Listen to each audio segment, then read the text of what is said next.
Olá, minha gente! Está entrando no ar mais um podcast, Na Real. Estamos muito felizes em poder estarmos juntos e hoje, de uma forma muito especial, nós temos conosco nosso querido pastor Paulo César Brito, pastor presidente de nossa igreja, que tem uma história linda para contar para a gente de toda a sua vida, de todo o projeto de Deus na vida dele, seus sonhos, o que já aconteceu, o que ele espera acontecer. E também conosco, compondo a mesa, um querido nosso, pastor da nossa igreja, muito querido, pastor Rômulo. Sejam bem-vindos em nome de Jesus. Deus Muito nos obrigado. abençoe. Obrigado, que honra estar com vocês aqui. Lucão, sempre com a gente aí. Mais nos ajudando. então já sabe, né? Curte, comenta, compartilha, já leva o pastor Paulo, o pastor Rômulo para casa de um monte de gente aí, beleza? Vamos para frente, vamos começar a nossa conversa. É isso aí. Pastor Paulo César Brito. Presente. O senhor nasceu em um lar evangélico. Teve o Exatamente. privilégio de nascer em uma casa onde já se louvava ao Senhor. E Mais ou menos. como é que é isso, Como é que era, pastor? Você tem evangélicos e evangélicos. A minha família frequentava uma igreja. Eles eram sinceros, não eram mau caráteres, não eram falsos. Mas no coração não vibrava como Jesus precisa ser vibrado.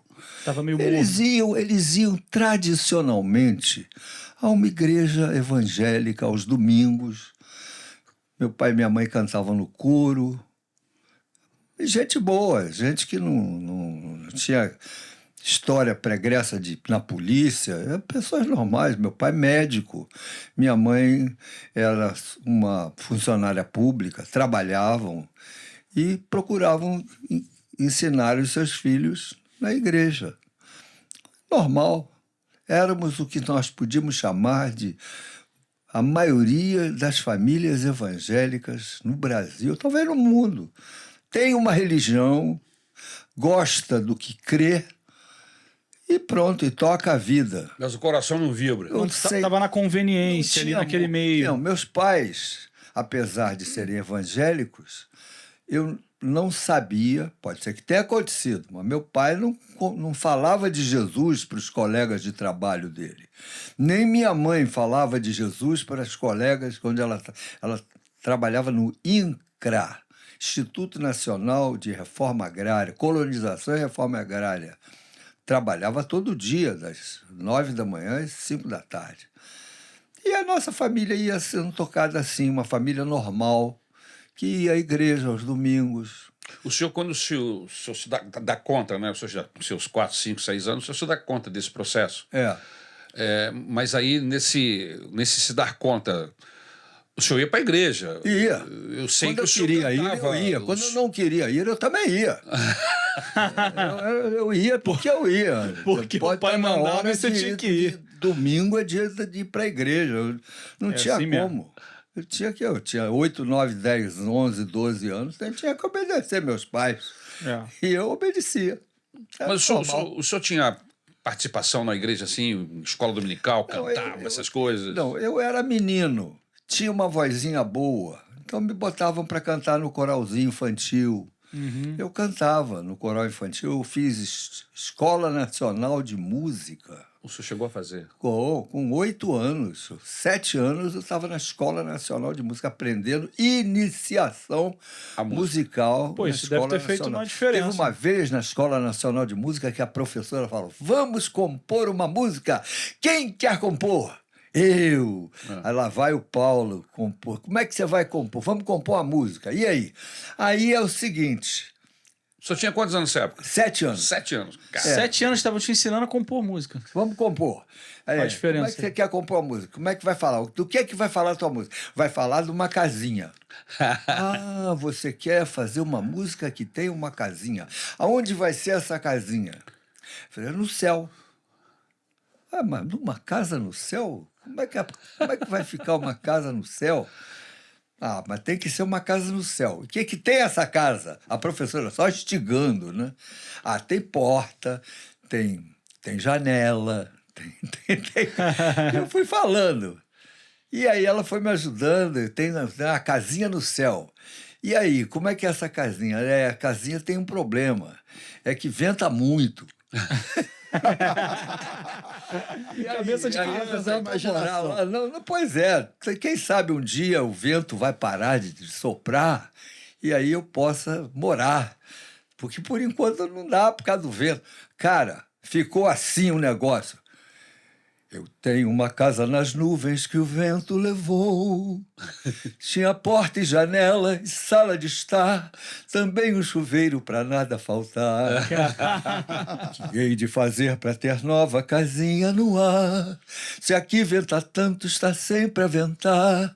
Agora não sei onde hei de morar. Ih, caramba. Talvez algum dia, se o tempo mudar e o vento deixar de tanto soprar, eu possa de novo fazer a casinha no ar, com porta e janela e sala de estar, também um chuveiro pra nada faltar. Rapaz, o negócio fez um sucesso. Que legal. É mesmo? E aí, na formatura nossa, na Escola Nacional de Música, a orquestra Escolheu da sua Escola música pra tocar. Nacional de Música, teve uma hora lá na formatura, gostaríamos de chamar aqui um dos nossos alunos, o compositor Paulo. Aí eu tomei um susto, fui lá na frente, fiquei parado lá e a orquestra começou uma música, a casinha no ar, totalmente orquestrada, com Que lindo, 50 cara. músicos na orquestra, violinos, viola, cello.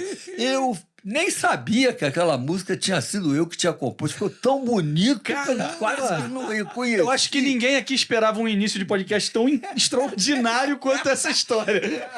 Então, a partir dos meus 7 anos, eu comecei a sentir que eu podia, quem sabe, compor alguma coisa. Que legal, Mas aí aquilo ficou morto lá no meu coração. E eu terminei a minha adolescência, nunca mais toquei nada, nunca mais fiz nada. Mas aí um dia lá em casa meus pais se avivaram, né? Meus pais, que eram os tradicionais da fé, passaram a ser uns vibradores. Eles tiveram uma experiência de um avivamento que surgiu por causa de um drama em Barra do Piraí com meu primo, meu tio, que ficou possesso de entidades malignas. Caramba. E a papai e mamãe foram visitá-lo, e o tio Pedro Mário, tão bom, eu gostava tanto do Pedro Mário, ele começou a amaldiçoar o papai e a mamãe, o irmão dele. Papai voltou arrasado de Barra do Piraí, querendo até jogar tudo para o alto, esse negócio de frequentar a igreja todo domingo. Isso não serve para nada. Olha o meu irmão endemoniado, a minha mãe um pouco mais lúcida. A minha mãe falou para o papai, assim, olha, a culpa não é da igreja, não. A culpa não é de Jesus também, não. A culpa é nossa. Nós não buscamos a Deus como Deus merece ser buscado. Nós não lemos a Bíblia nunca na nossa casa. Nós só oramos na hora do almoço e na hora do jantar, assim mesmo, aquela oraçãozinha de 20 segundos. Obrigado por esse almoço. Abençoa a nossa família. Em nome de Jesus, amém. E PT Oração saudações. protocolar. É isso aí. E aí os meus pais começaram a procurar uma reunião, um lugar para se avivar, conhecer mais de Deus, se deixar o coração valorizando mais as coisas espirituais. Você sabe que quem procura por Deus, gente, quem procura por Deus, Deus abençoa. É verdade. Eu não sei para quem que nós estamos falando aqui nessa na real, mas a verdade é que quem procura por Deus, a família é abençoada, o marido é abençoado, a casa é abençoada, os sonhos são abençoados. E quem busca o Senhor É transformado. tem sempre uma transformação. Amém. Papai e mamãe foram transformados. Papai passou a orar. Ele era médico, ele orava pelos enfermos. Enquanto cuidava deles. Cuidava dos enfermos, cuidava dos seus clientes. Papai tinha uma clínica enorme. Ele era um ginecologista e obstetra carismático. As pessoas confiavam nele, ele tinha cara de médico. Sabe aqueles médicos que quando chegam perto do paciente, o paciente melhora? Papai era assim, ó. Legal. E aí ele orava pelas pessoas e passou a viver uma vida buscando. E eu, garotão, nessa época, 18, 17 anos, eu Deixa eu fazer comecei uma a ver a pergunta diferença, né? Deixa eu só pedir uma pausa para o senhor. Ah, Eu queria que o senhor dissesse para a gente como foi ser filho de Acioli Brito e Zenilda. depende, antes ou depois? Nesse processo, porque... Antes, um casal normal, um casal trabalhador, um casal honesto, gente boa. E nem todo mundo que é cheio do Espírito Santo, todo mundo que é cheio do Espírito Santo é gente formidável. Mas nem todo mundo que não é gente ruim. Sim. Tem gente que não vai à igreja e é honesta. É verdade. Tem Tem gente que não princípios. tem religião, mas trata bem os outros, é humilde, meu Deus, é confiável. Meus pais eram assim, eram confiáveis. Mas depois de avivados, eles passaram a ser desejáveis. Eles passaram a ser um casal que aglutinava pessoas com Jesus Cristo. Papai abriu a casa dele, onde ele tinha um consultório, para uma reunião, e as pessoas começavam a frequentar a nossa casa. Paulo de Fronten, 232. Durante muitos anos, nós tivemos reuniões toda semana na nossa casa. Nesse período, o senhor já tinha quantos anos? Aí eu já tinha uns 19 anos. 19 anos. Quando Eu estou começou, contando né? para vocês, eu era já já estava no primeiro ano da faculdade. Na primeira reunião, que seria a primeira reunião que Lá na começou nossa a Maranata, vamos dizer assim. A que Deus- Maranata começou muito depois, né? Não, Foi eu uma sei, reunião na mas casa. Essa reunião evangelística. essa né? reunião Não, evangelística. começou como reunião de oração. Isso, reunião Mas de aí oração. pessoas começaram a chegar na reunião. O senhor estava nessa primeira? Ou não estava? Não estava, eram 8 pessoas. E daí Alguns amigos. Aí daí algumas semanas, lógico, reunião toda semana, eu morava ali, eu tinha que Acabava participar chegando. também.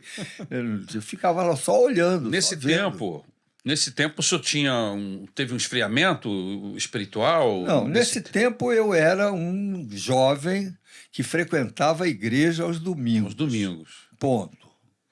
Mas assim, de conversão na alma. Eu sabia o que era certo.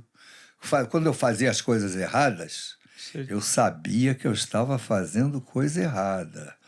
Porque eu tinha os princípios do estudo bíblico no meu coração, porque eu fui criado todo domingo indo para o estudo bíblico na minha igreja. Uma igreja que não era lá uma igreja cheia do poder de Deus, mas eles falavam da Bíblia. As igrejas evangélicas, de um modo geral, falam da Bíblia e falam com coerência, falam com honestidade, falam com... Meu Deus, é verdade. A Bíblia é a verdade. Quem fala da Bíblia, fala da verdade.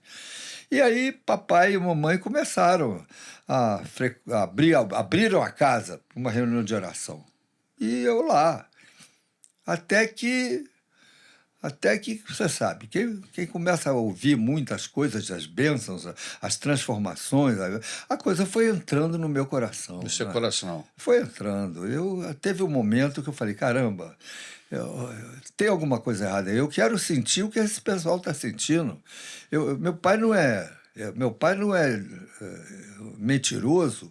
Ele está falando algumas coisas. Eu conheço o meu pai antigo e conheço o meu pai agora. Papai mudou. É diferente. Mamãe mudou. Mamãe tem uma mulher de oração.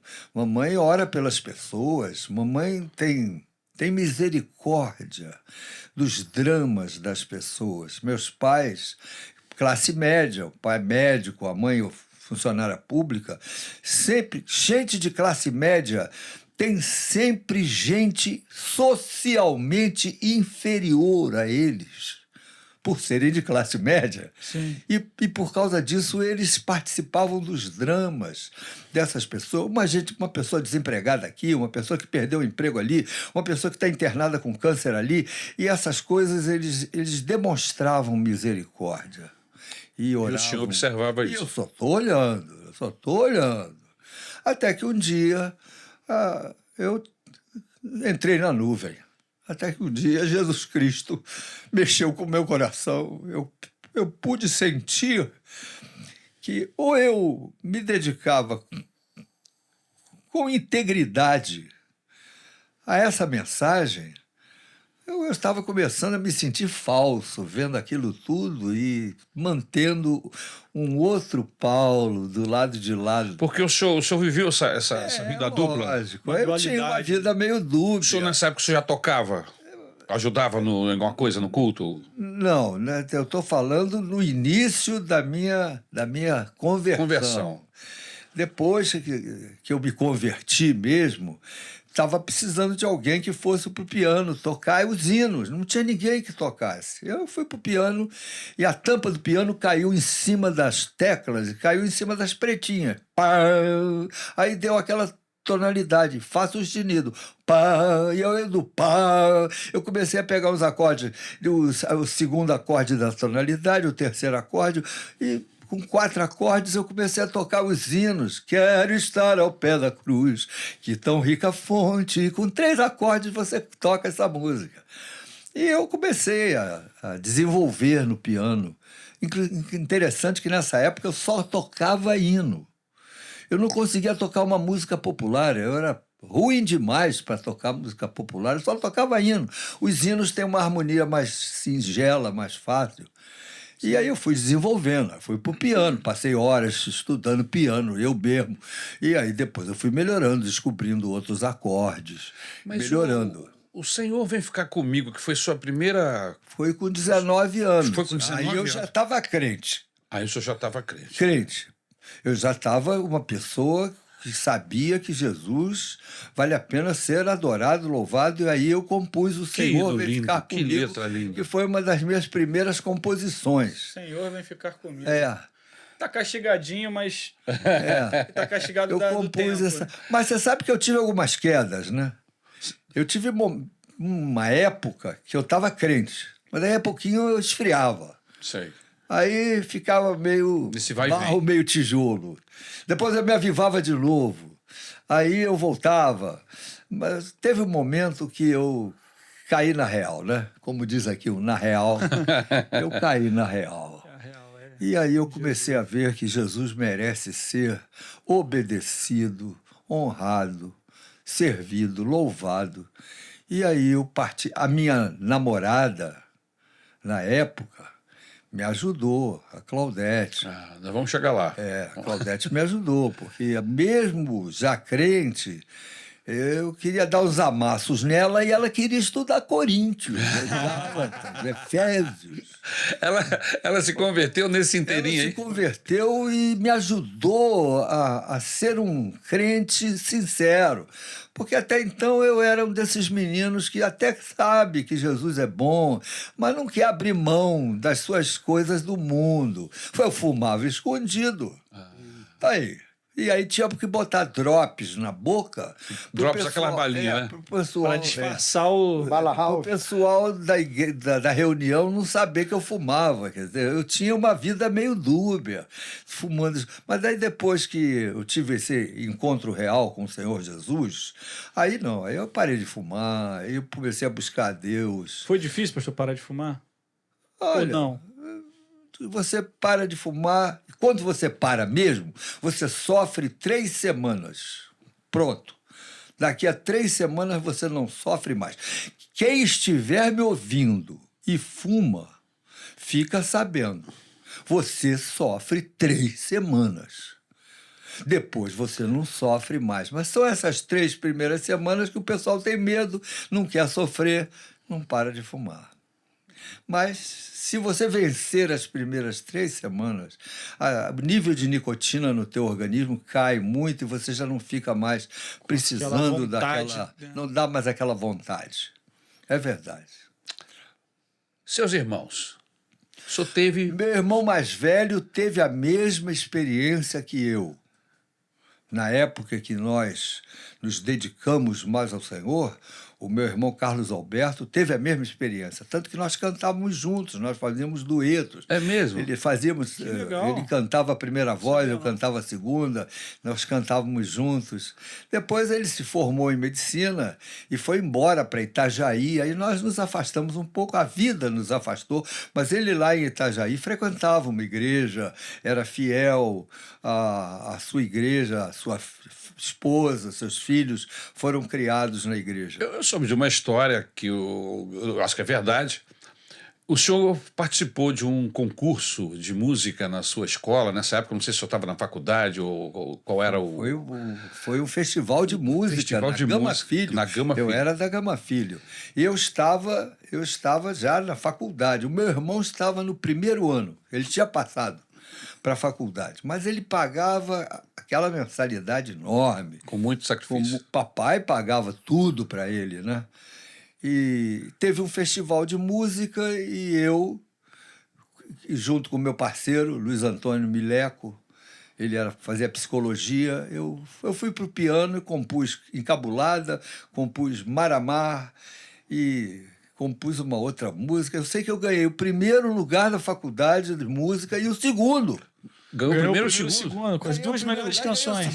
O primeiro lugar era uma bolsa de estudos integral na faculdade. Eu já era bolsista, porque eu tinha feito o Sesgan Rio e tinha sido classificado, mas depois teve um grupo com nota menor do que eu que passou à frente da gente e foi para uma faculdade não paga. E nós continuamos na Gama Filho. Aí nós entramos com mandado de segurança, ganhamos, e o governo pagou todo o nosso estudo. Que legal. Na Gama Filho. Então eu já era bolsista. Mas o meu irmão não. Mas como eu ganhei o festival, eu pedi ao ministro Gama Filho que cedesse o prêmio para o meu irmão, já que eu era bolsista. Ele permitiu. Que beleza. Que legal. Meu irmão estudou 6 anos na faculdade, totalmente de graça, por causa desse prêmio na faculdade. E qual era a música? Qual foi a música? Nada. Nem me conte, nem me peça para cantar essa música. É mesmo? Já esqueci. É uma música romântica? Encabulada. É uma música que fala e não diz nada.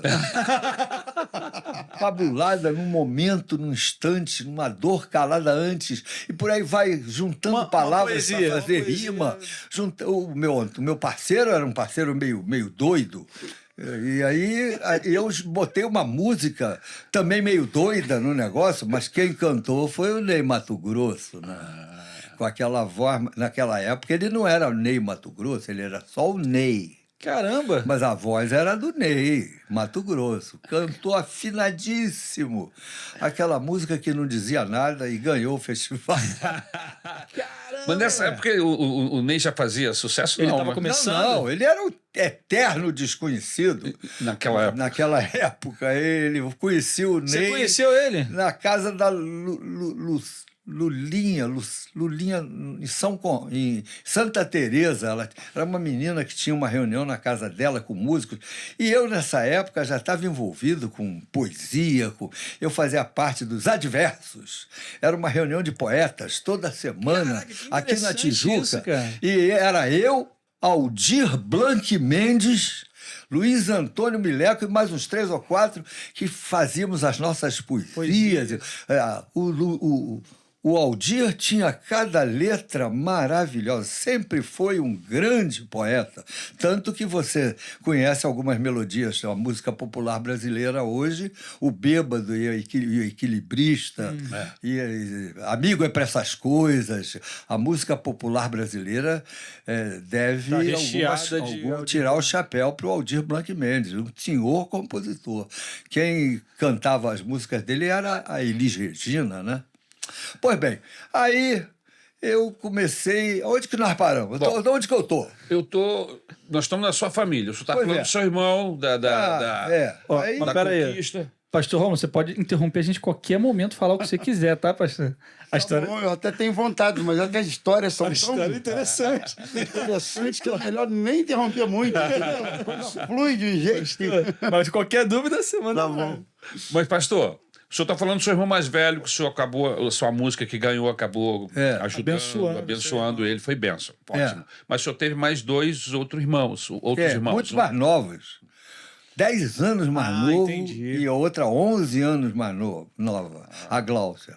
E eles continuaram a participar do mesmo movimento de avivamento espiritual da sua nossa casa. família. Eles cresceram nesse ambiente. Toda a família. Eu estava vendo a filmagem do programa agora de 50 anos aqui da Tijuca e eu vi o seu irmão, que estava sentado do seu lado. É né? verdade. A minha irmã não veio porque estava com uma tremenda sinusite, espirrando demais, senão ela estaria aqui também. A verdade é essa, que a nossa família foi fruto de um avivamento de Deus. O senhor tem lembranças dos seus irmãos, traquinagem, bagunça, que essas coisas acontecem, né? Principalmente quando a família é grande. Na família só tem uma pessoa, é complicado. Mas 2, 3 irmãos já dá para fazer uma bagunça. Vocês são descendentes de quê, pastor? Italiano, português? A descendência da sua família é o quê? Todo mundo é português e espanhol. A minha carga de DNA é 87% de gente da Espanha e de Portugal. Entendi. Vai, E agora 10% de italiano, 2% de judeu e 1% de Eslováquia. Ó. 1%. Teve um antecedente meu aí que era lá da Eslováquia. Não me pergunte como. Mas me conta aí, pastor, conta pra gente. Esse momento familiar com seus irmãos, irmãs, o senhor lembra de traquinagens, de coisas Meu irmão era um... Como é que eu vou chamar o meu irmão? Desses caras que descobrem coisas... que faz, é maluco, totalmente alucinado. Ele construiu uma bazuca. Ele inventava. Ele inventou Ele uma inventava bazuca, coisas pra- sabe, com esses morteiros de 3 tiros. Sim. Mas ele inventou um sistema de botar o morteiro e lá da varanda da nossa casa ele mirava lá do outro lado da rua e pô! E o morteiro ia... E lá quando você chegava lá na frente, vai pô! Pô! Pô! E quem tivesse no caminho quase que tinha infarto de tanta... que perigo. tanto Não façam susto. isso em casa. Meu irmão bolou uma vez enxofre com cloreto de potássio a 50% pó. Tem que misturar com muito jeitinho. Não ensina porque não, se pastor. você fizer atrito, Não ensina ele não. explode, porque a fórmula da TNT Não ensina não. pólvora, enxofre e cloreto de potássio. Então, o que ele fazia era um TNT sem pólvora. Quer dizer, Ele era quase um poder, terrorista. não tinha o poder agressivo da pólvora, mas tinha o barulho. A explosão do enxofre com o cloreto de potássio. Ele pegava umas bisnagas, botava no trilho do bonde e ficava assim de longe. Aí lá vinha o Uruguai Engenho Novo, 68, cheio de gente, 6 horas da tarde. Daqui a pouquinho, tinha neguinho saindo por um lado, saindo por outro, deu rádio patrulha. Foi uma coisa horrível. O sujeito andando pelo trilho, assim, até lá na frente, para ver se tinha outra bomba, voltava. Ele voltou 10 metros antes da segunda. Isso aí é Quando terrorismo. o bonde foi andando lá na frente, a segunda. Bum! Aí, rapaz, cara, eu não sei como Só é que... fazia barulho. Não... Só fazia, mas meu irmão era o barulho. Eu não quero ensinar ninguém a fazer isso, porque pode até se machucar. Na hora que for mexer nesse negócio, se tiver atrito, explode. Caraca, que Pois é. doideira, cara. E iodo bisublimado na fechadura dos automóveis. Meu irmão inventou um negócio desse. Ele pegava iodo bisublimado, meio molinho, meio líquido, e colocava nas fechaduras das portas dos automóveis ali perto de casa, e aquilo secava. Quando o sujeito enfiava a chave para ele dar... Aquele barulho horrível, você tomava um susto terrível, ele ria que se escangalhava. Só pra rir. Só pra pra rir. Ele é desse tipo. Assim, mas era bom sujeito. Apesar de louco. Mas, E você ia junto uma com ele loucura pra ver benigna, não fazia mal a ninguém, mas dava susto. Mas seus pais ficavam sabendo disso? De vez em quando a mamãe sabia disso, dava-lhe uma bronca, etc. Mas como é que se segura um cara de 19 anos, 18 anos? e tem liberdade, meu Deus, não tem jeito. Mas o meu irmão, apesar disso, depois teve um encontro com Deus. Isso aí é antes de Jesus. Aí parou de fazer as bombas. Ai, ai. Coisa de doido. Mas o senhor estava falando há pouco desse envolvimento que o senhor tinha com a MPB, vamos dizer assim, esses artistas, Elis Regina. Não, o eu Ney. tinha contato com o pessoal do MAU, Movimento Artístico Universitário. Tá. Ah, Mas César Costa Filho, Aldir Blanc Mendes, Ronaldo de Souza, que é o autor da melodia do Amigo é para essas coisas. O Aldir fazia a letra. entendi. Mas Esse ambiente todo. era aqui na Rua Jaceguai, aqui na Tijuca. Rua Jaceguai 27, reuniões toda semana. Eu ia, ficava sentado Isso lá. me empolgava, E, isso ó, me prendia. o Gonzaguinha estava toda semana lá, Movimento Artístico, César Costa Filho. Caramba. Todo esse pessoal de Pô, isso música devia popular brilhar o olho, brasileira. assim, né? De tipo... Todo mundo de música popular brasileira estava lá. Mas depois eu tive que fazer uma escolha. Ou eu ia para esse lado da música.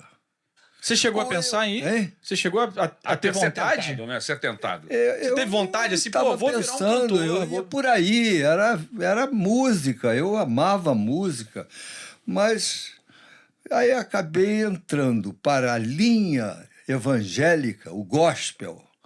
Aí eu me afastei e passei Mas aí só depois que o senhor teve um encontro com Ah, Deus. sim, lógico. Nesse período eu decidi ficar mais na igreja, louvando a Deus. Eu mudei de time. O senhor lembra o dia que o senhor teve, Deus tocou no seu coração? Foi toda uma época.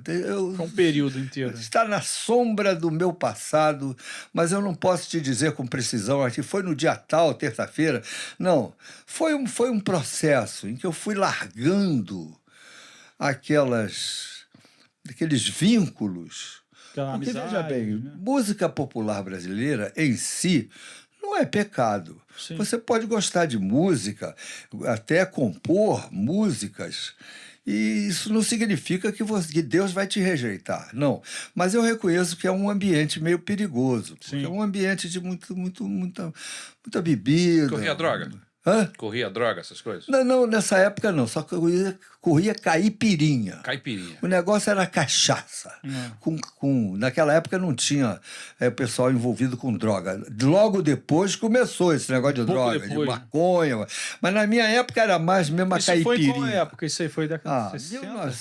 1970, 69, por aí. Eu Um não pouquinho posso- depois que explodiu. Aí depois a coisa... Se bem que nem todo mundo vinculado à música se meteu com droga. Não é verdade. Sim. Teve gente que não queria saber de droga, só gostava da música em si. É não é? importante o senhor falar isso, porque no imaginário de muita gente é isso aí, né? É. Quem é metido com música e não é o caso. Não é o caso. Não é o caso. Tem gente que gosta de música, gosta de tocar suas músicas populares, toca o seu violão, canta as músicas do Vinícius de Moraes, do Tom Jobim.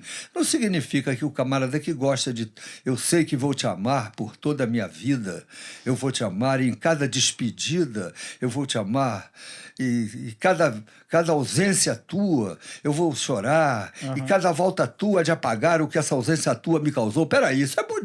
É. Poesia, né? A música bonito popular pra caramba. brasileira é poética. Poesia. Tem coisas lindas feitas por compositores, e não só de música, o Tom Jobim, o próprio Vinícius de Moraes. Quanto à vida deles, isso é outra conversa. Mas o que eles faziam era uma coisa muito bonita, Sim. muito Trabalho artístico tanto muito que o bem mundo feito. inteiro tira o chapéu. Sim. A bossa nova, a música popular. Eu estava no início dessas coisas. Gente, mas o Mas senhor há de depois eu- convir que para um jovem criado no Evangelho, diante de todas essas possibilidades de estar com esse pessoal produzindo coisas boas, Sim. acabam Um nos monte de gente atraindo. super interessante. Lógico, eu né? estava querendo compor, fazer, tanto que eu até ganhei um festival de música, o pessoal me abraçou, eles faziam parte do júri, alguns deles, e deram o primeiro lugar para o Luiz Alfredo e para mim.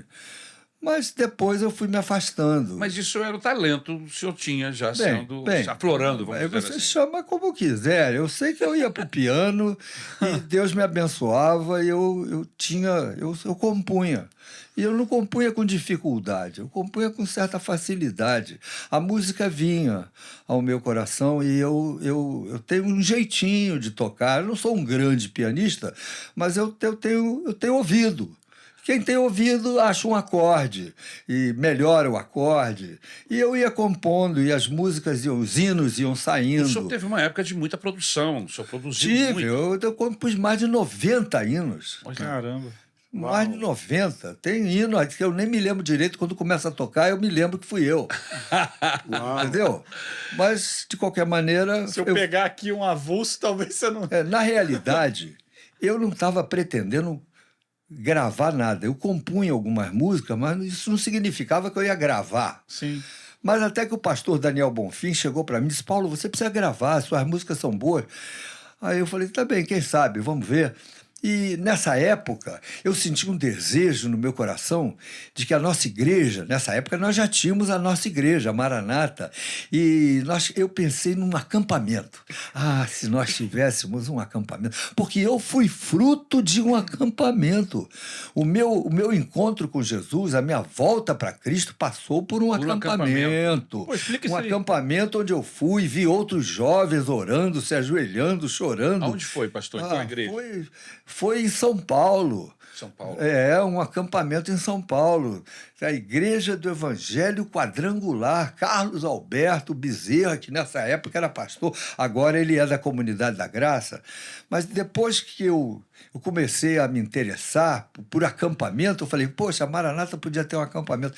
E aí a direção da igreja diz, olha, nós não podemos fazer um acampamento porque nós não temos dinheiro nem para o nosso templo. Nós nos reunimos num auditório alugado na ABI e em Vila Isabel, que era o auditório da Rádio Boas Novas. Nós alugávamos esses auditórios.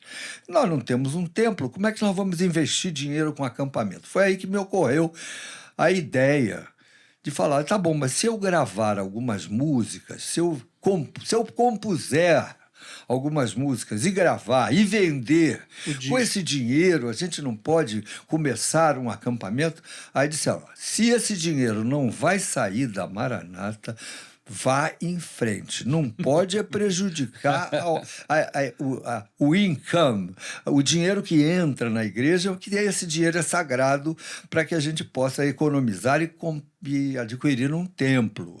Perfeito. Aí eu fui e gravei Senhor, Vem Ficar Comigo, gravei Eleva os Meus Olhos e gravei Cristo é Paz, que são os 3 primeiros LPs, e começou a vender. Eu comecei até a ser convidado para cantar músicas e hinos em algumas igrejas, e eu sempre dizia o seguinte, olha, nós queríamos convidar o senhor para vir aqui cantar, e olha, eu não posso aceitar porque eu não sou um cantor. Eu sou um pastor que canta. Nessa época eu já tinha sido ordenado pastor. 1977 eu fui ordenado pastor. E aí eles disseram, não, o senhor vem para pregar, e eu só aproveito e canta. Aí, então eu vou, mas eu não sou um cantor, eu sou um pastor que canta.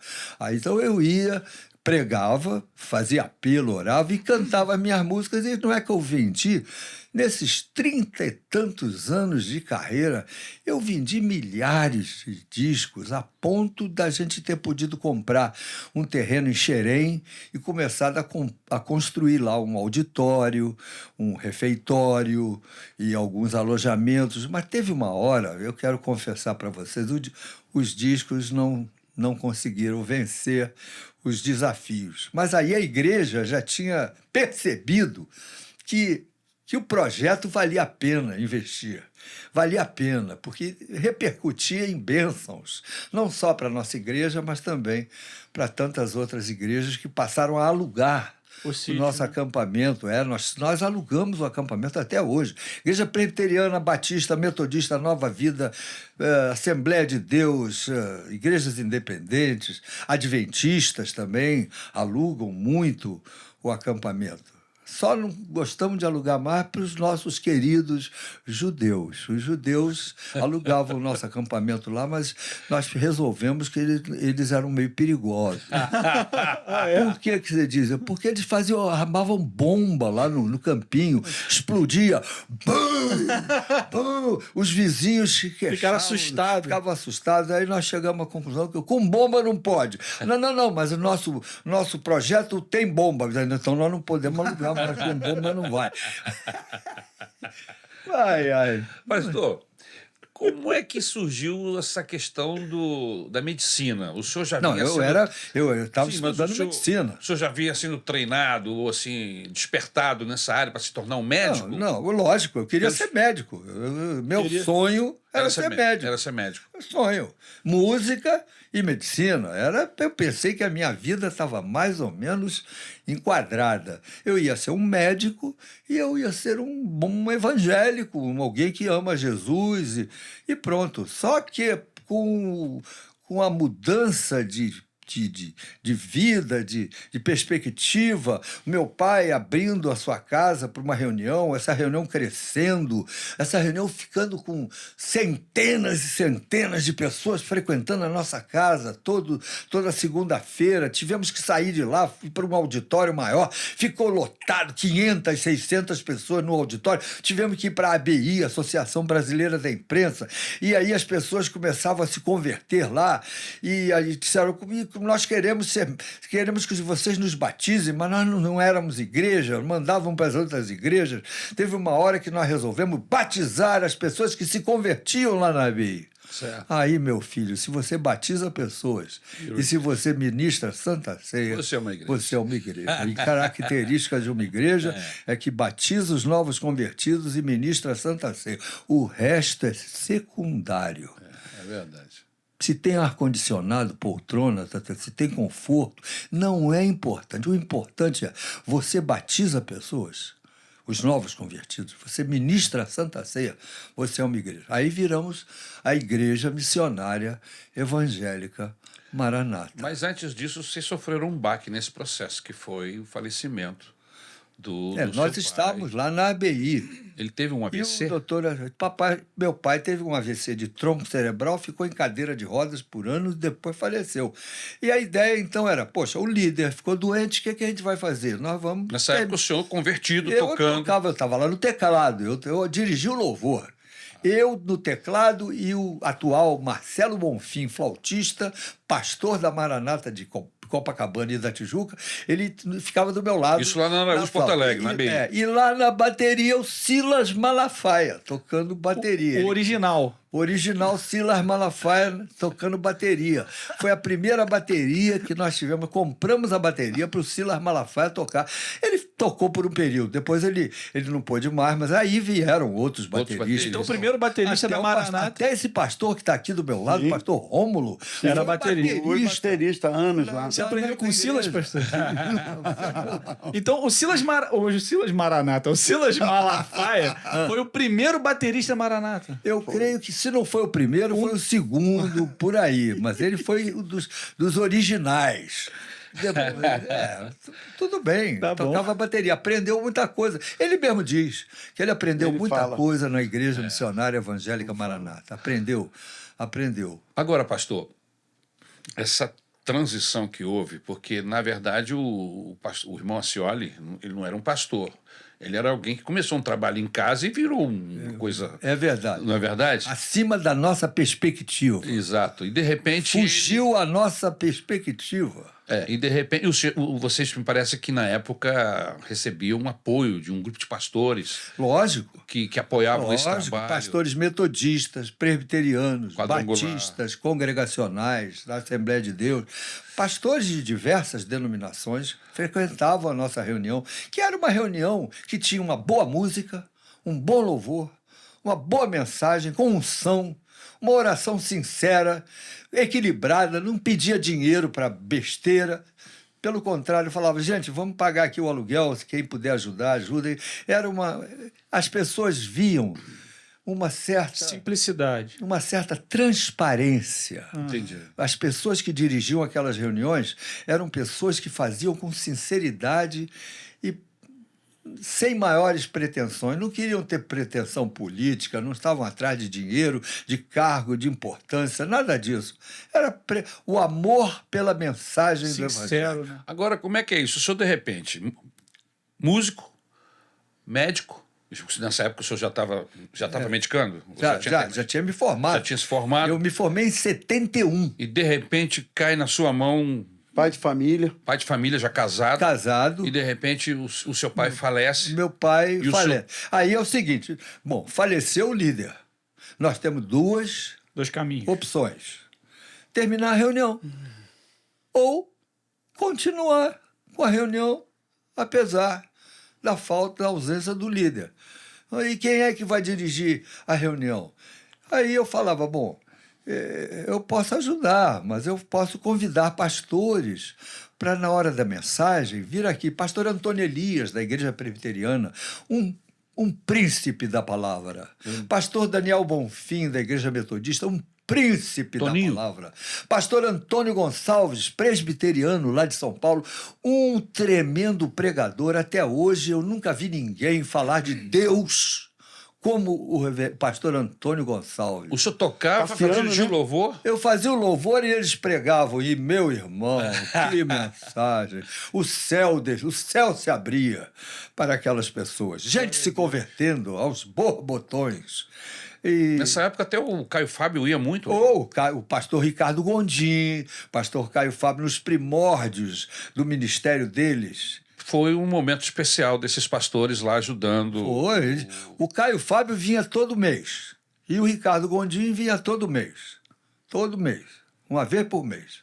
Vinha. O Ricardo que trazia centenas e centenas de fitas cassete com as mensagens dele, vendia tudo. Porque Pregava eram boas também. mensagens. Pregava muito bem, né? Pregava com unção, com inteligência, em suma.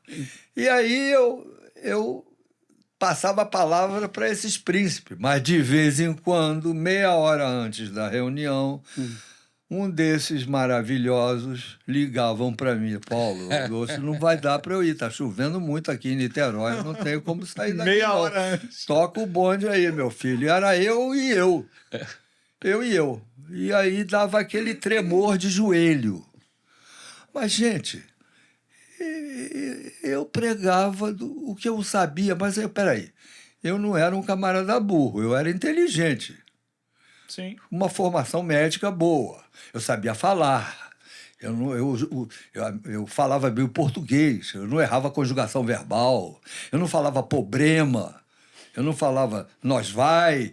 E muitas das vezes essas coisas eu não falava. Eu falava correto. O meu português era um português de gente que conhece a língua.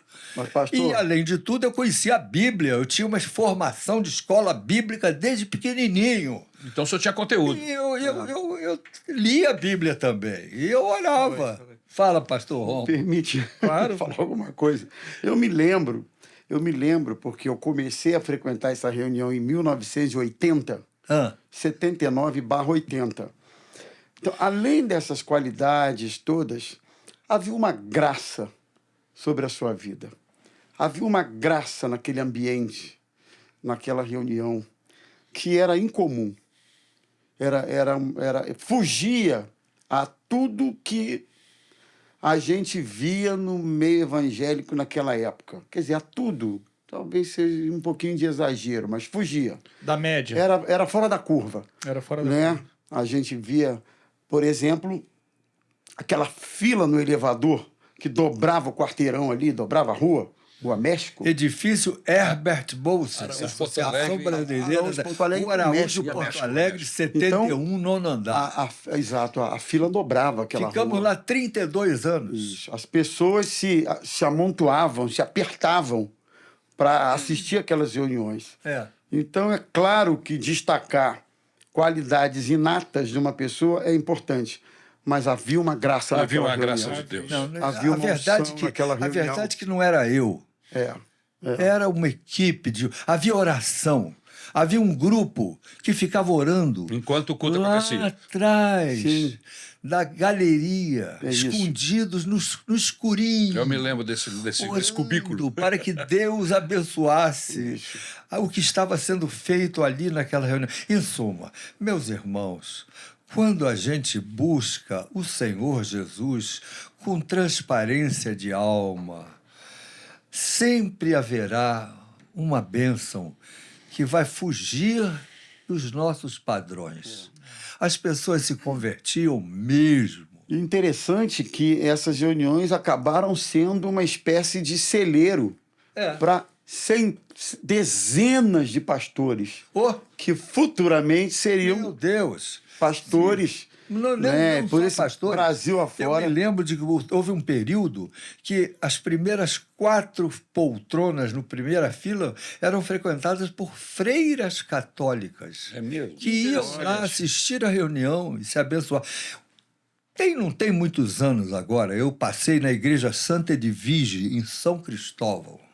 Ok. Botei meu carro, ali tem um estacionamento. Quando eu passei, eu vislumbrei uma reunião, o padre lá com o violão, o pessoal cantando, só que estavam cantando um corinho que eu havia composto. Lá, aí eu fiquei parando, olhando assim, estupefato. Aí o padre me viu e fez assim, vem. Eu disse, não posso. Botei a mão no relógio. Mas esse cântico aí fui eu que compus. Aí o pessoal todo se virou para trás para ver quem era o peça rara que estava falando isso. Aí eu me mandei, porque eu estava realmente atrasado. Mas, de qualquer maneira, esse negócio de música que louva a Deus tem sempre uma boa história. Eu me lembro de esse hino, Senhor vem ficar comigo. Eu gravei esse LP. E aí, o padre católico de uma cidade no interior de Minas pegou o disco Senhor vem ficar comigo e botou no alto-falante da igreja. E Da os cidade vizinhos, o vizinho da igreja católica se converteu e hoje ele é presbítero da Assembleia de Deus daquela cidade. Porque ouviu uma música. Sim. Senhor, vem ficar comigo. E o ladrão que roubou um carro que tinha uma fita? Conta essa história. Ah, é verdade. Não foi bem assim. O menino era Agora chegou a hora da história. era filho do prefeito É. de uma São José do Rio Preto. É. O prefeito era de família evangélica e o filho dele tinha um carro com uma fita cassete minha, com minhas músicas. E ele foi sequestrado, porque queriam dinheiro do prefeito. 28 dias o rapaz teve sequestrado. Cativeiro. Quase um mês, 28 cativeiro. dias, é. Terrível E durante 28 dias, os ladrões puseram no sonzinho que o cara estava lá, a minha fita cassete 24 horas por dia. Acabava a fita, trocava, daí acabava o lado B, trocava pelo lado A. O menino, que depois foi solto, o menino, filho do prefeito... Ele só sabia falar suas músicas. Caramba, ele me chamou para ir lá cantar música que ele queria cantar comigo, porque ele sabia tudo de cor. 28 Melhor dias que ouvindo você. as mesmas músicas. Ele estava melhor do que eu. Meu Jesus. Tem coisas assim que a gente não sabe. Só no céu. História. Que a gente vai saber dos testemunhos de pessoas. Eu me lembro do pastor Jacó. O pastor Jacó estava numa depressão na vida, etc. Quando ele pegou aquele disco Cristo é Paz, tem ele aí? Cristo é Pai. Cristo É é um Paz. Ele azulzinho. escutou Cristo é Paz. Então, está faltando. Tá aqui atrás. Então, Cristo é Paz. Está aqui. Ele pegou esse disco Cristo é Paz e a música que ele ouviu Cristo é Paz. É o que dá o nome, que dá o nome ao... Isso. E aí ele gostou da música. Ele pegou um ônibus e veio aqui para o Rio, conheceu o Paulo César e entrou na ABI. Chegou lá, e eu tocando lá na ABI, ele chega, olhou para mim, você é o Paulo César? Mas eu não sabia quem era ele. Eu sou o Jacó. Eu falei assim, muito prazer. Eu reconheço que eu não valorizei aquilo, não sabia quem era o Jacó. Ele estava ali com o coração grato a Deus pela música que o havia tirado da depressão e trazido ele de novo para um momento de equilíbrio, de bênção no ministério dele. Bom, resumindo a história, eu e o Jacó somos amigos até hoje. Ele é um dos meus melhores amigos. O ministério do pastor Jacó na cidade de Maringá é um portento. Esse moço é um líder, ele é um autodidata, ele já escreveu vários livros, ele veio de baixo. A família dele era tão pobre que eles só comiam abóbora. Eu já ouvi essa história. Abóbora. Porque não tinham dinheiro para comprar nada, era só abóbora. Mas a avó dele se converteu pelo rádio num programa evangélico e na conversão da avó, toda a família começou a subir financeiramente, socialmente, espiritualmente, materialmente, tudo. O evangelho faz com que a pessoa suba de nível. Você passa a ter melhores amigos, melhores sonhos, melhores propósitos na vida, melhor equilíbrio para gastar o seu dinheiro. Você, quando tem um encontro com Jesus, passa a ler bons livros, a frequentar lugares melhores, a ter famílias mais estruturadas. Com certeza. Valores bem-aventurado o homem Jesus que não anda tudo, segundo o conselho dos ímpios, não se detém no caminho dos pecadores, não se assenta na roda dos escarnecedores. Antes tem o seu prazer na lei. Tudo que ele fizer será bem-sucedido. É isso que o evangelho faz na vida da gente, fez na vida do Jacó e faz na vida de milhares de pessoas que buscam a Deus. Pastor, a gente roda pelo Brasil aí quando é convidado, ou mesmo quando sai de férias. A gente está sempre encontrando pessoas, né, Rômulo? As pessoas que tiveram um encontro com Deus e que hoje são pastores, são líderes, são pessoas que tiveram suas vidas transformadas, mas que passaram pela ABI, que ouviram o Senhor cantando, que ouviram os pregadores, ou seja, o culto da ABI acabou influenciando uma geração enorme de pessoas, né? Um número enorme de pessoas. Lastimavelmente, no Rio nós tivemos que encerrar a reunião porque o Rio de Janeiro ficou muito inseguro, a parte do centro da cidade. Nós terminamos lá, era 2000 e... Nós terminamos lá em 2002? Eu sei que nós ficamos lá 32 anos. 32 anos. Começou em 79? Eu não sei o número. Eu sou horrível para número. Eu sei que eu lembro do palco Início dos anos 2000, talvez. Eu sei que nós encerramos. Mas quando nós encerramos a ABI, a nossa igreja já tinha se sedimentado. Ah, sim. Sim.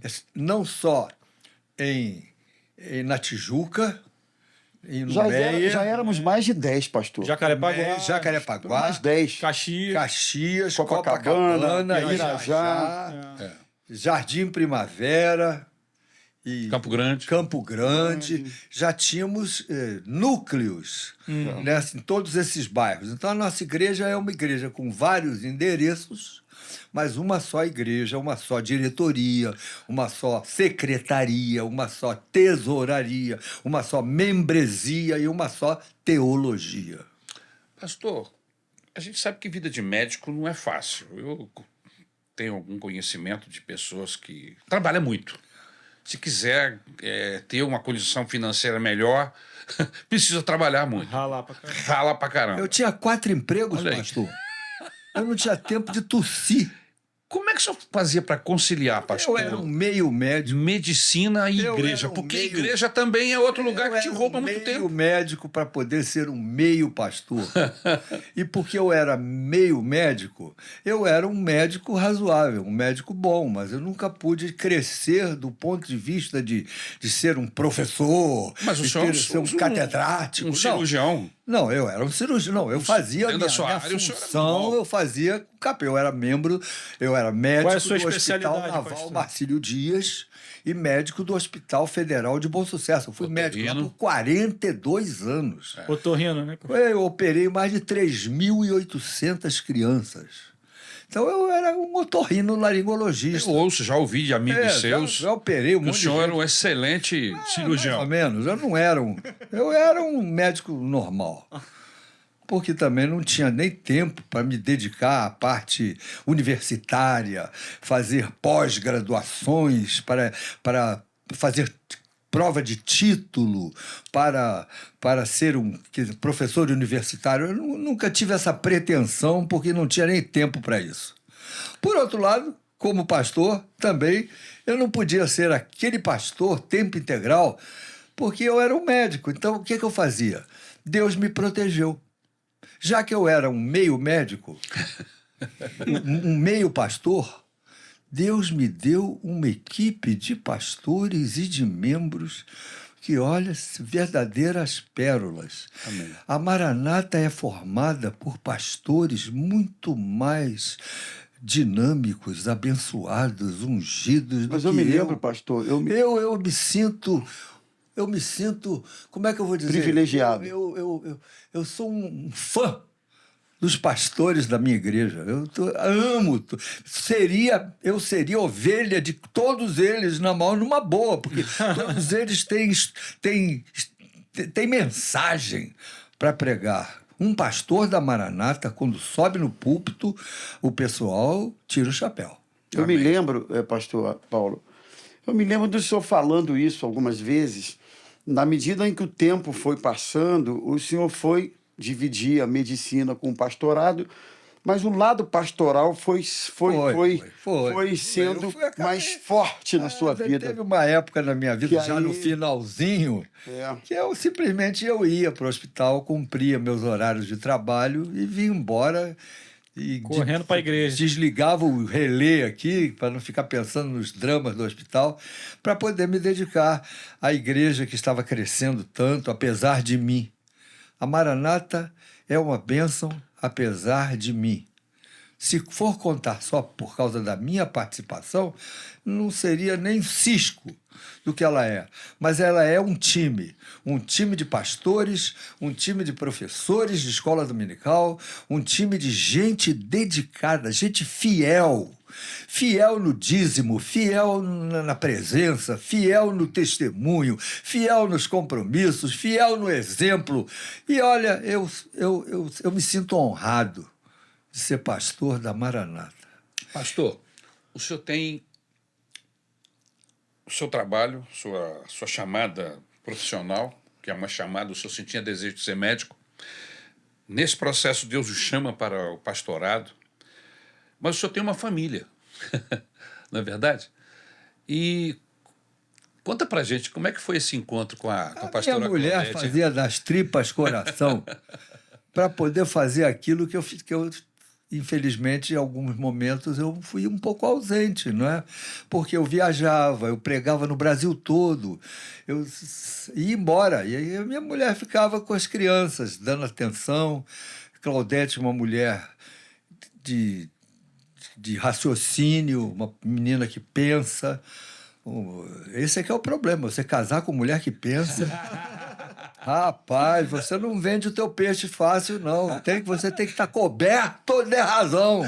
Senão você perde a discussão. É lógico.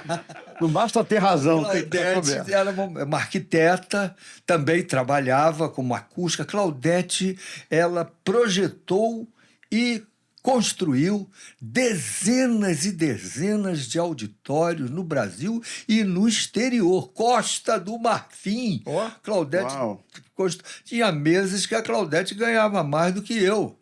Pensa que eu ficava com ciúme? Eu vibrava. Lógico. Na nossa casa, o dinheiro era comum. Tudo que eu ganhava era dela e tudo que ela ganhava era meu. Então, nós aprendemos a sermos econômicos durante 40 e tantos anos. Por isso que nós conseguimos comprar o nosso apartamento.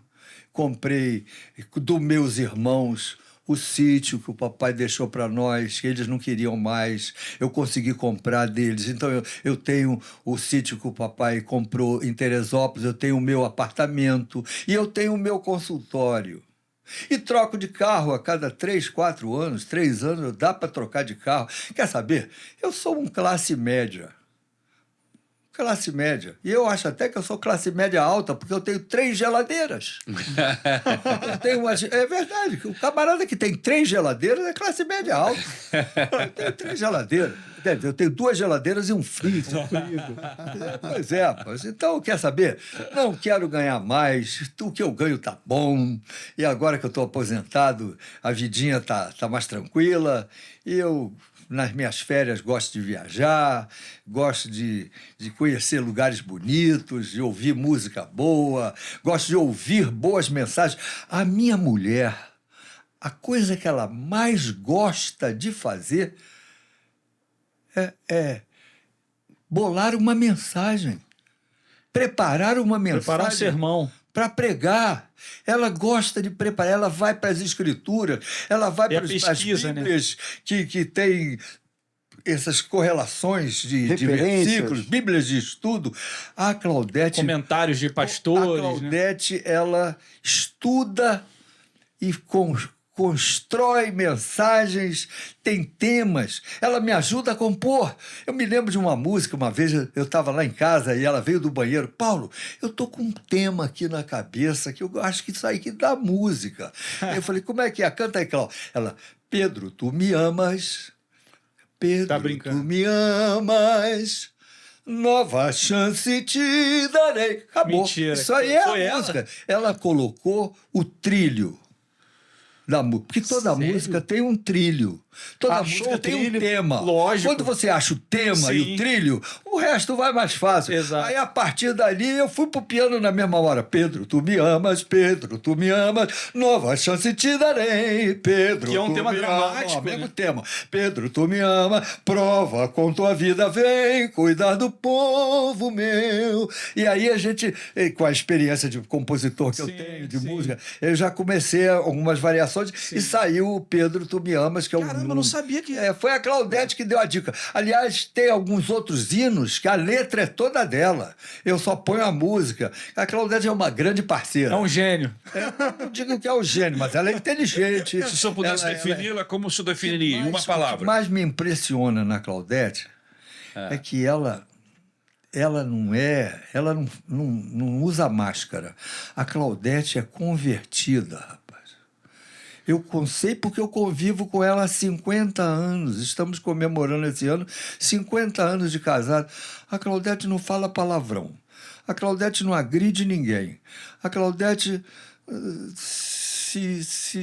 É honesta. ela se condói com os problemas dos outros, com os dramas dos outros. A Claudete chora as tristezas e as tragédias das pessoas da igreja. A Claudete é mais pastora do que eu, rapaz. Ela é a minha pastora.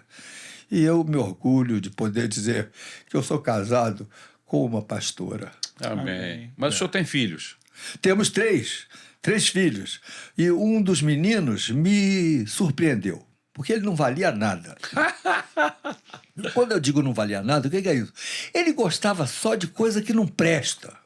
Pensa um negócio que não presta. Ele estava envolvido com os amigos dele de colégio.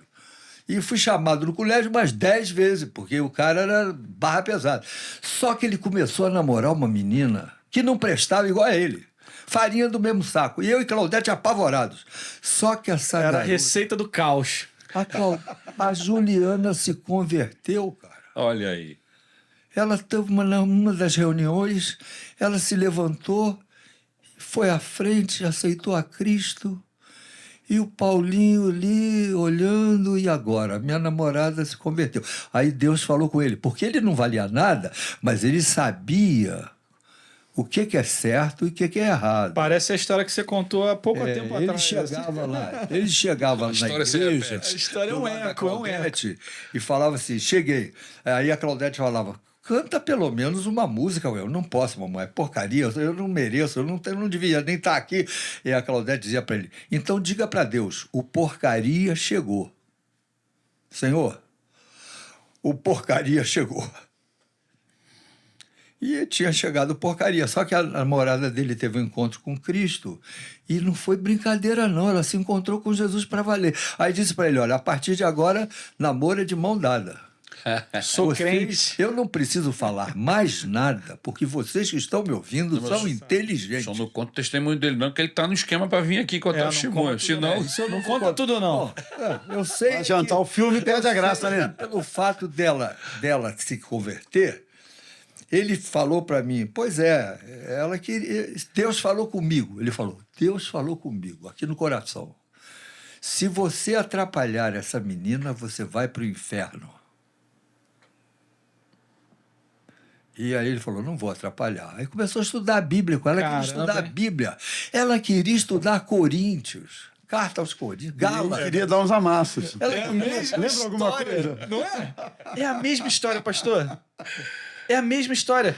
Você falou agora há pouco que na sua juventude você queria dar uns amassos e a sua namorada foi para impactada. você ver a importância das mulheres na vida espiritual dos homens. Com certeza. As mulheres são responsáveis pela maioria das conversões dos seus namorado, noivo, marido. Sim. É isso. Então tem o Paulinho e tem mais duas meninas. A Luciana e a Ana Paula. A Ana Paula é uma advogada padrão A. Ela viaja pelo mundo todo. Ela ganhou agora uma contestação da Parmalat e da Samsung. Caramba. Ela é de marcas e patentes, ela representa, o escritório dela é muito bem conceituado e ela é uma das boas advogadas desse escritório. Ela está hoje, nesse exato momento nós estamos conversando aqui, ela está na Alemanha e ela amanhã vai para a França, e talvez nem possa sair de lá porque a França está uma quizumba danada, Tá uma doideira. greve geral, ela talvez nem consiga vir amanhã, depois da manhã para o Brasil, mas é a vida da Ana Paula, uma advogada de renome, mas uma menina crente. Crente, ama a Jesus, o marido dela é um homem de Deus, envolvido com a igreja, gosta de servir aos acampamentos. Ele vai lá para a cozinha do acampamento e coordena uma equipe que faz as comidas. Ele é um craque. Ele é o cara, e é um chefe de cozinha. E com isso o acampamento se beneficia. Sim, subiu de nível. Que a gente come lá é a comida padrão alfa. Subiu de nível. Então é isso. E a Luciana, que está em São Paulo, para meu desgosto, foi para São Paulo com o marido, porque recebeu uma boa proposta lá. Ela trabalha numa empresa chamada Quinto Andar. Já ouviu falar? Sim, já. Aluga para um monte de coisa. E ela é uma das chefes de marketing lá Sim. do Quinto Andar. Está lá em São Paulo e eu não posso nem orar para ela perder o emprego para voltar para o Brasil. Porque essa maldade, então eu prefiro que orar para que ela seja abençoada. De vez em quando você tem que ir lá, né, para dar uma olhadinha. Tem que começar a frequentar uma igreja lá em São Paulo. Vou encaminhar a igreja do Paulo Romero para ela.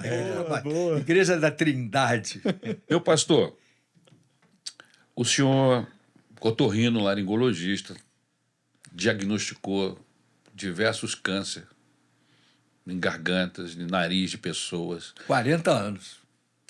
E não é que o senhor acabou sendo que ironia, alvejado por essa enfermidade? Isso é uma ironia. Um otorrino com câncer de garganta, câncer de amígdala. Como é que foi isso, pastor? Operei, fiz esvaziamento ganglionar cervical, fiz 30 sessões de radioterapia, que é uma coisa tão desagradável, queima tudo, você fica mesmo, sem pastor? poder engolir. Eu perdi 22 quilos. O senhor ficou mais Mas eu superei, cara, eu estou vivo. Depois de 6 anos, o câncer sumiu. Achou que não ia... Não, O que você achou? Eu nunca pensei que fosse morrer dessa doença, porque eu sabia que o meu câncer era um câncer tocorregional. Regional. Ele não dava metástase para todo o corpo, ele ficava ali. Mas se eu não fizesse nada, ele se espalhava. Sim. Aí eu tive que operar. E sofri, fiquei curado e tenho as minhas sequelas. Todo câncer deixa sequelas. Eu tenho as minhas, mas eu continuo tocando piano, cantando, dirigindo automóvel, beijando a minha mulher, tá tudo bem. Mas foi importante a igreja orando, Deus atuando. Meu irmão, o povo da Maranata comprou a briga. Foi mesmo. Orou por mim e sem me apavorar, tá? Tem gente que chega, cara, eu tô orando por você, como se você estivesse quase morrendo. Não é bem assim, não. Ora, mas não apavora. Ora, mas não apavora. Não mata, né? Não apavora. O nosso povo, graças a Deus, me respeitou. Pegou leve. É isso, gente. É a minha vida. Resumi a minha vida aqui. Espero que não tenha sido chato. Não, pastor. Foi emocionante ver ouvir o senhor falar das coisas que Deus fez na sua vida, do seu encontro com Deus. Isso emociona a gente chora junto. Aconteceu comigo, Ari. Acontece com qualquer um que seja sincero. Você só precisa ser sincero. Deus...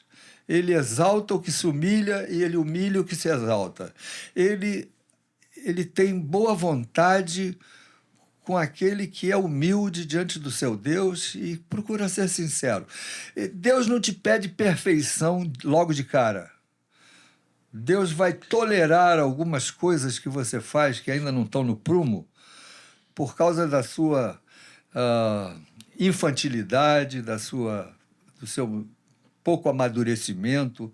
Por isso que eu não valorizo, eu não dou muito valor opressivo para esses jovens que começam a frequentar a igreja evangélica, mas têm os seus probleminhas. Eu sinto um cheirinho de cigarro de alguns que estão chegando.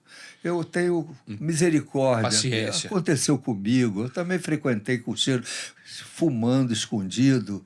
Nunca ninguém na igreja me deu uma repreensão ou veio com uma palavra profética me mandando para o quinto dos infernos, porque eu estou com a chupeta do diabo. Assim, nunca aconteceu isso comigo. Sempre respeitaram os meus segredinhos, ainda que eles não estivessem de acordo com a palavra de Deus. E Deus trabalhou na sua vida e o senhor foi liberto. Deus tem tempo para tudo na vida. Se alguém está me ouvindo nessa real agora e tem um filho meio perdidão, calma. Paciência. Tenha misericórdia, tenha paciência.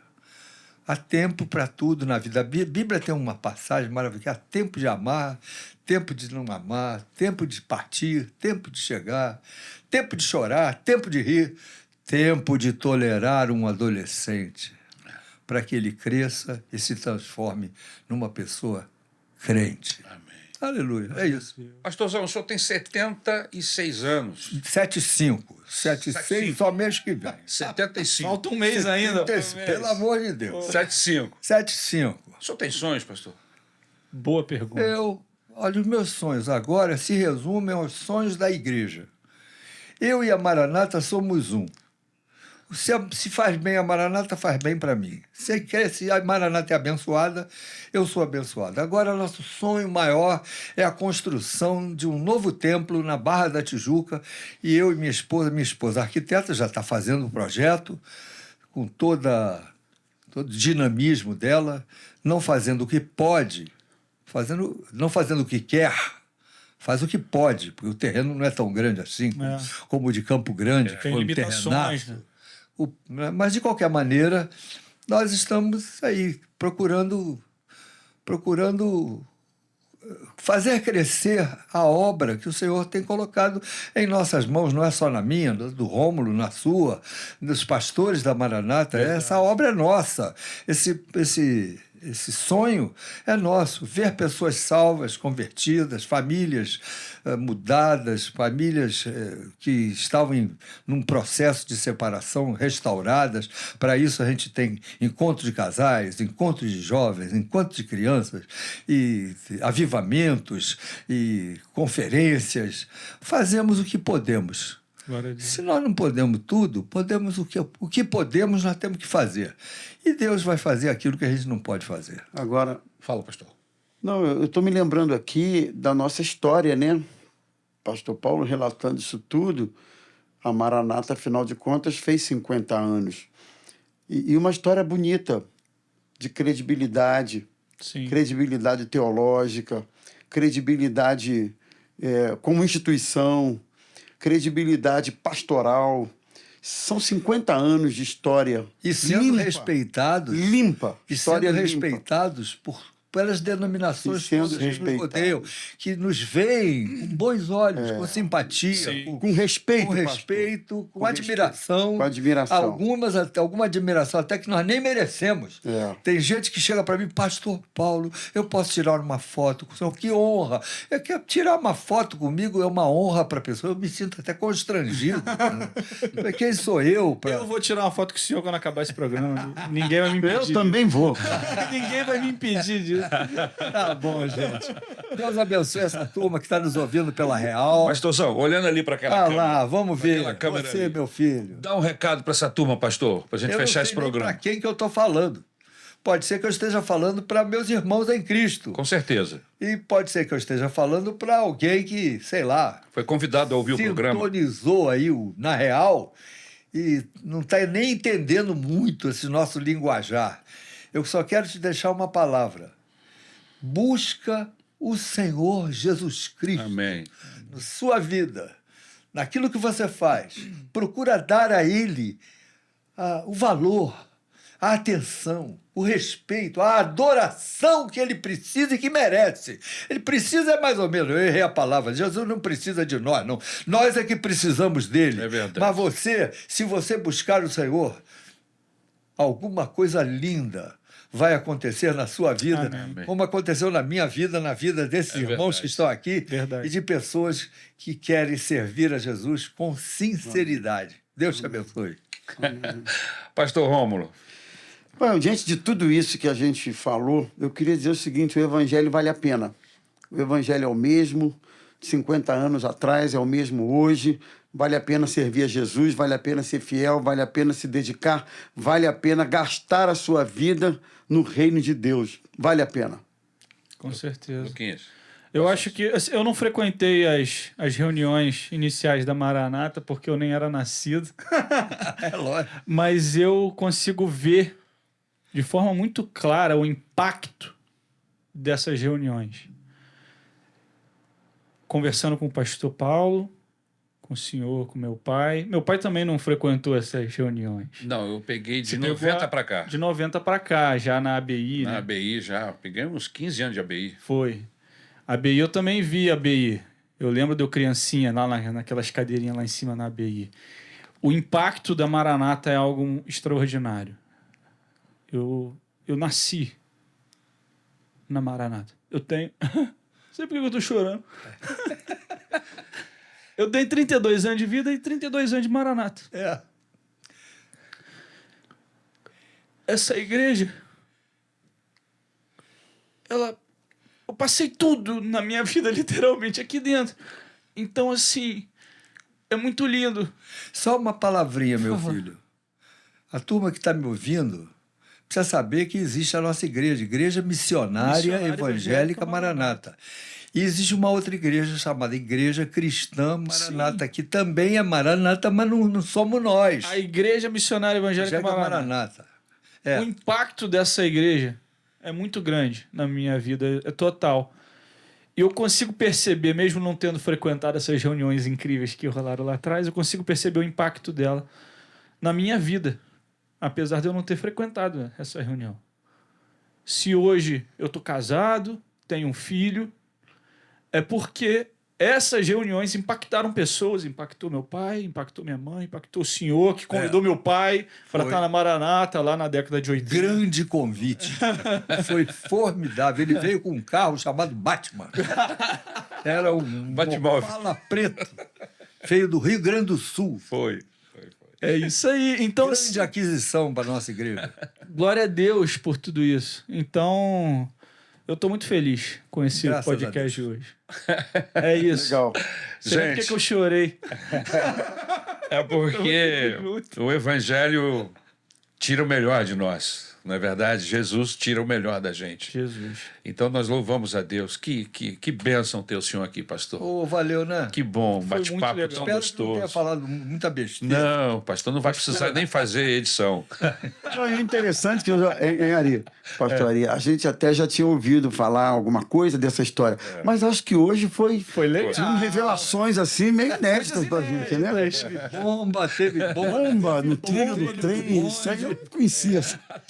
Eu não conhecia a história da casa do céu que voa. Como é que é? Essa Tem música uma aí. casa nas nuvens que o vento levou. Sensacional. Mas e nós temos mesmo, lá no céu, nós temos uma casa sendo preparada pelo Senhor Jesus. Verdade, o vento não leva. Nossa, o vento não leva. Glória a Deus. Gente, foi ótimo estar com vocês. Tchau, pessoal. Divulgue esse Compartilhe. podcast, mande esse link para todo mundo, compartilhe. Deixa o like. Isso. Procure uma igreja evangélica. Isso. Procura Jesus. Deus abençoe você, em nome de Jesus. Até a próxima. Valeu.